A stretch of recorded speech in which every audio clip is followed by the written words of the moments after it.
Blessed be. I'm Kosh Rockland and welcome back to Nine Wands. I wanted to talk today about 3 ways that I get guidance from the universe or from my guides. The first is through the tarot. Lots of us use the tarot, right, for guidance. This is my personal deck. I have several, but this is the Giant Rider-Waite. It's pretty big. I like it because the images appear really, really large. Takes my whole hand to hold them. And the way that I use the tarot for this is every day I pull a card for what I can expect in my day. Most of the time I do it the night before so that if there are more symbols that can be illuminated in dream time, I have time and space to receive that before the day. So I'll ask the cards, what can I expect to experience in my day? Or is there advice to move through my day? I like to shuffle them like that, pull them together. And then I like to really continue to sharpen my psychic abilities, so I don't cut the deck. Instead, I fan them out like so. And then I allow myself to be drawn to a particular card. So usually what I'll do is I'll pass my hand, my left hand, which is the receptive hand, over the cards, and I'll wait to feel like some energy go up my palm or something to kind of pull me in a particular direction. And then when I feel I'm being pulled in a particular direction, one of the cards may look a little bit more essence-y than another. And I'll pull it out, and before I look at it, I'll kind of hold my hand over the card and I'll ask, what can I expect to experience in my day tomorrow? Is this the right card for me? What advice have my guides for me? And then I'll pull it out and look at it. So because I tried to film this video before and my battery died and I had to grab my phone, I already did this pull, and what I got was the 2 of Pentacles. And what this tells me is to be careful with my money, which is on point because I have a friend visiting from out of town tomorrow, and we are going to go to a festival. And I go to this festival almost every year, and people always bring really beautiful handmade jewelry and witchy things and clothing and fragrances, and there's really good food and music and all that stuff, and it's very easy to spend more money than I should at the festival. And so I'm also going out in the evening with a different group of friends. So what I take from this is my guides are saying to me, don't overextend yourself, maintain balance, because that's what the infinity symbol stands for, maintain balance, the juggler, or you may end up begging from Peter to pay Paul, borrowing from Peter to pay Paul. And if you notice in the back, there are the rocky seas that the boat is kind of traversing and kind of a little struggling to stay balanced. So this whole card is about balance. You see he's wearing green shoes, green, which represents money and also pentacles. The coins are gold. He's wearing red and orange, so there's a lot of energy there. There's a lot of passion there. So maintaining balance between all of your parts. So I take this as, don't buy too much stuff or you're gonna feel like you're struggling for money until payday. Or I can ask husband for a little bit of money before I go out. But yes, I did make this video before, and so I shuffled and pulled the card and whatever, and this is what I got, the 2 of Pentacles. So I didn't want to mess with that because this is actually my card for tomorrow. So that's the first way that I get guidance from the universe, and it's a pretty tried and true way, I've noticed. So the second way is through hedge walking or shamanic traveling. And the fairy path is an ecstatic path, fairy craft. It's ecstatic, it's shamanic, it involves a lot of altered states of consciousness, dream work, meditation work, astral traveling, and it can be really dynamic to use that as a way to get clarity on decisions you need to make or questions you have. So for doing something like this, I would say the best way to do this is to get clear on what your intention is. Don't ask the universe too many questions at once. Am I gonna get married in a year? Will I find my soulmate? Should I start this new job? And should I sell my car? Like, don't ask a million questions. It's good to really hone in on one subject, one topic per journeying. You may see symbols that connect to other questions that you have that are intertwined, but it allows your superconscious to really deposit very targeted information into your conscious mind after you come out of the traveling, so that you can incorporate that information that you've received. So the way that I do this is I write down the question.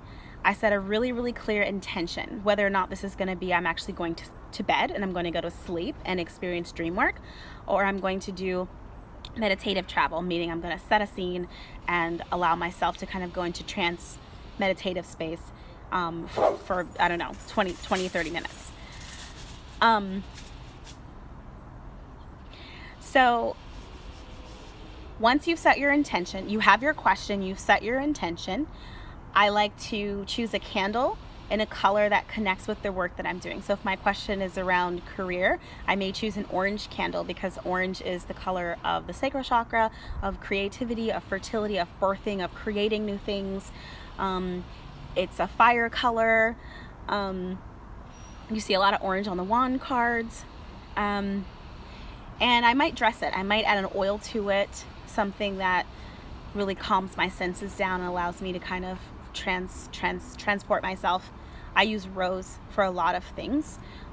Lavender oil would be really great for something like this. Things like citrus might be too bright. It might keep you too up. So you do want things that kind of cause you to settle down. What would be another great one? Anything kind of woodsy and earthy smelling, like cedar, pine. So you could add a few drops of blessing oil, hold the candle, really kind of like put a little bit of your juice on it, and set the intention really clearly. If you're working with extraterrestrials, if you're working with star guides, if you're working with the Fae or other kin of some sort, if you're working with just the universe, or if you work with deity, personified deity, ask the goddess or whichever god you're connecting with. Connect with them and simply ask your question. I'm seeking guidance around this particular thing. I know that you want to support me, which the universe does. I know that you want to support me. Will you help to illuminate this question for me? Excuse me. Will you help to illuminate this answer for me in my dream working? And then light some incense. Same thing. You want to keep it to something that's gonna allow you to stay really chill. So my go-tos tend to be patchouli for this kind of work. Nag champa is always nice because it's really soothing. That's super hit. Things that are very soothing and lulling. Dragon's blood is great path working, like dream working, traveling type of incense to burn. Set your incense, set your entire scene, close the curtains, make your bed really cozy. If you're going to use a blanket, to make sure you're warm, make sure you're really comfortable. I kind of live in leggings and tops these days, so make sure you're wearing really comfortable clothes that are going to allow you to relax. And then I like to make a cup of tea, and this is a very specific tea. This is working tea. So I like to do mugwort and a little spearmint, You could add in lemon verbena if you want, depends on what your flavor palette wants to have, but the purpose is you don't want to pop yourself awake. So nothing caffeinated. You want something that's going to work with the mugwort, because mugwort's purpose is to be a mild psychedelic, to be a mild sedative. So it's going to bring you down, it's going to calm you down, it's going to relax you, and it's going to allow you to be receptive to the spirit world. It knows its job. So make your mugwort tea. You can add in another herb that allows the flavor to feel nice to you. Rose hips are great for mild sedative. You don't want to go to sleep, but you do kind of want to calm down. So make your tea, and then when you sit in your space, wherever you're going to do this work, and sip your tea, allow yourself to just kind of fade out. Turn off all of your devices, all of your tech, anything that's going to bing and ding and ring and get your attention vibrating. Put everything on do not disturb. This is really time for you and the spirit to connect and open up the world of clarity for you.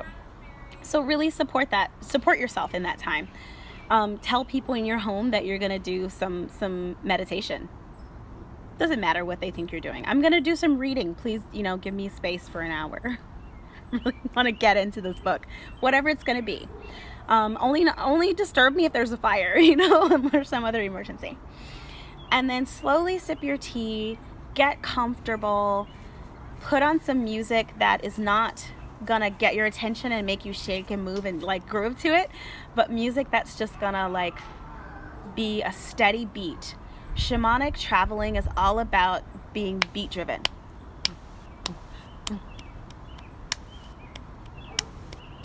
So it could be whatever it is. I'm not trying to mimic anything in particular right now. I'm just saying as long as there's a beat without a lot of lyrics, something that's instrumental preferred, that's going to allow you to kind of relax. For me, I like to play music that I can do stuff like drum and bass almost, but not too hyper. It's got to be pretty low tempo, lo-fi. You know yourself. You know what you want to listen to, right? If you want to listen to Celtic fairy music, go for it. I like that stuff, but it actually makes me pay more attention to the music and the flutes and stuff. So I can't really go that way. I play a lot of, to be honest, a lot of raga music, a lot of Hindu,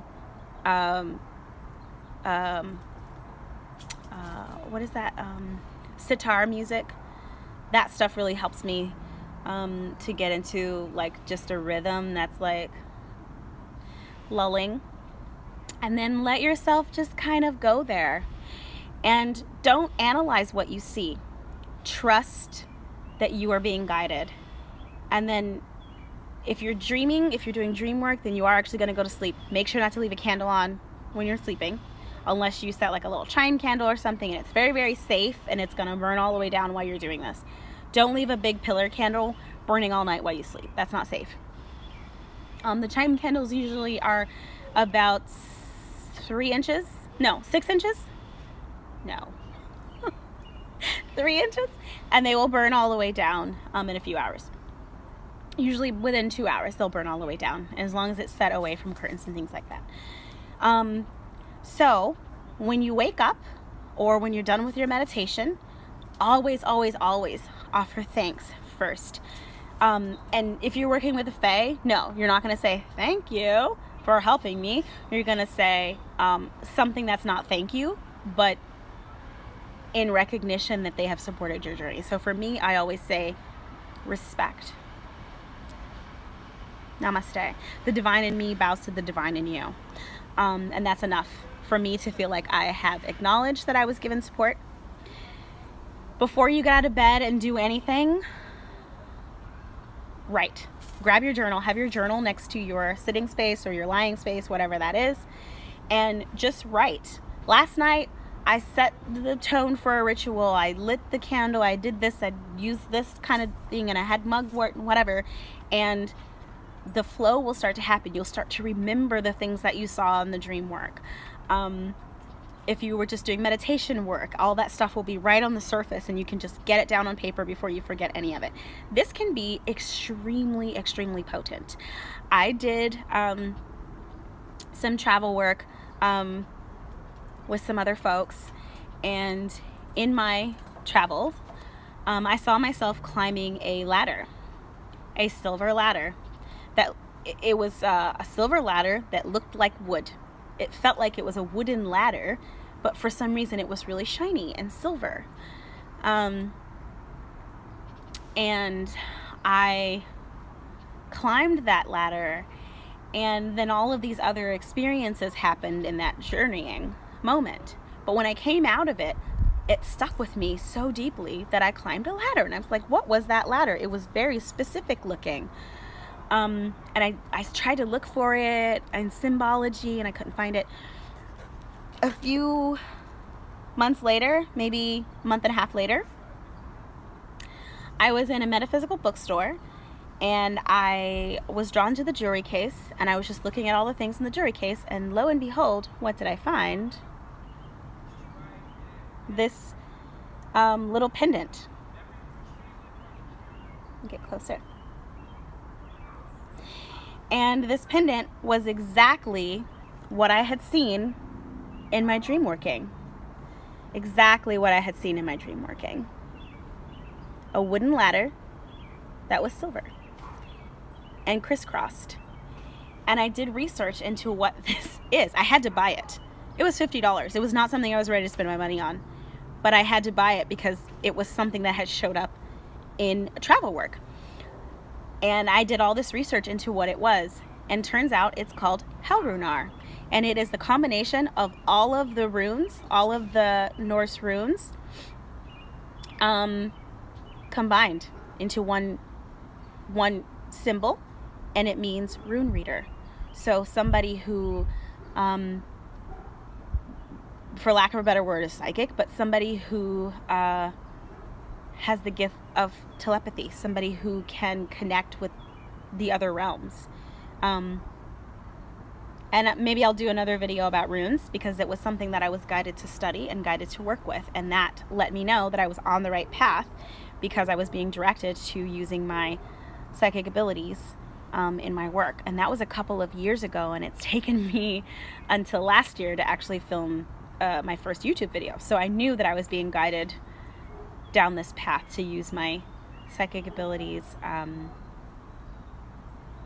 as a conduit. So you will have really intense experiences if you allow it, and if you follow it all the way down the rabbit hole.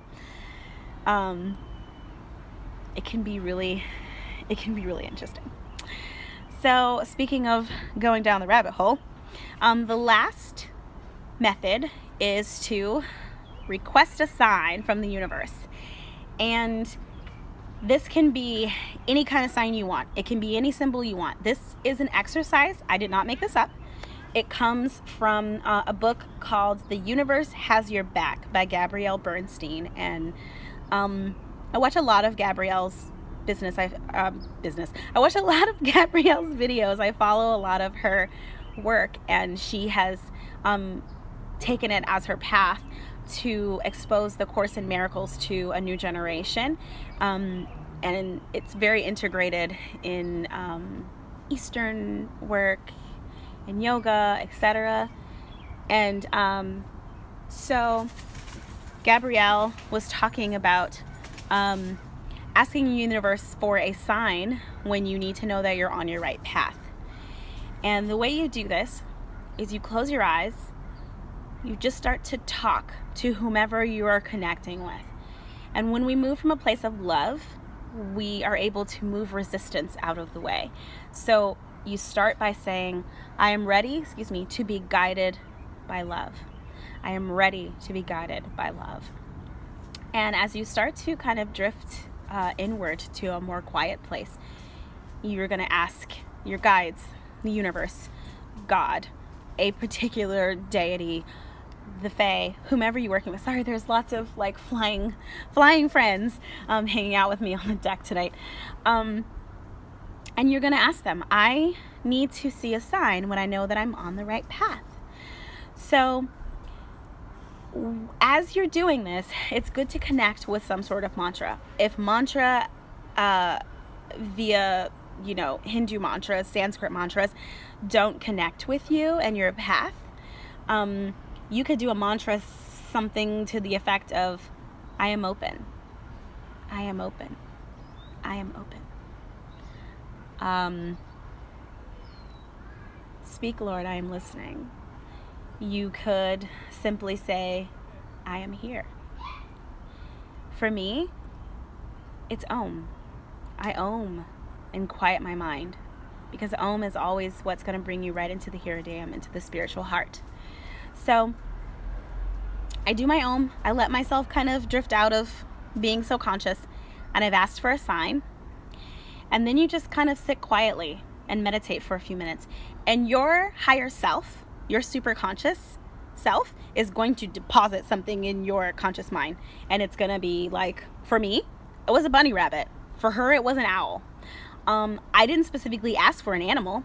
I said, I am open to whatever this sign may be. And it turned out to be a bunny rabbit. I saw a rabbit hopping by, and I was like, a bunny rabbit? I live in California. We don't see rabbits unless somebody has a pet rabbit. When am I going to see a damn rabbit hopping around? But Gabrielle warns us not to, don't mess with the vision. Whatever spirit gives you, it's something that is specific for you and your experiences, and something that you are going to notice. And it ended up, when I let myself contemplate it, like, oh, of course it had to be rabbits for me. I was obsessed with bunny rabbits when I was a kid. Every single Easter, my mom gave me a stuffed rabbit. I still have stuffed bunnies, in my room. I love rabbits. Duh. Of course it's going to be rabbits.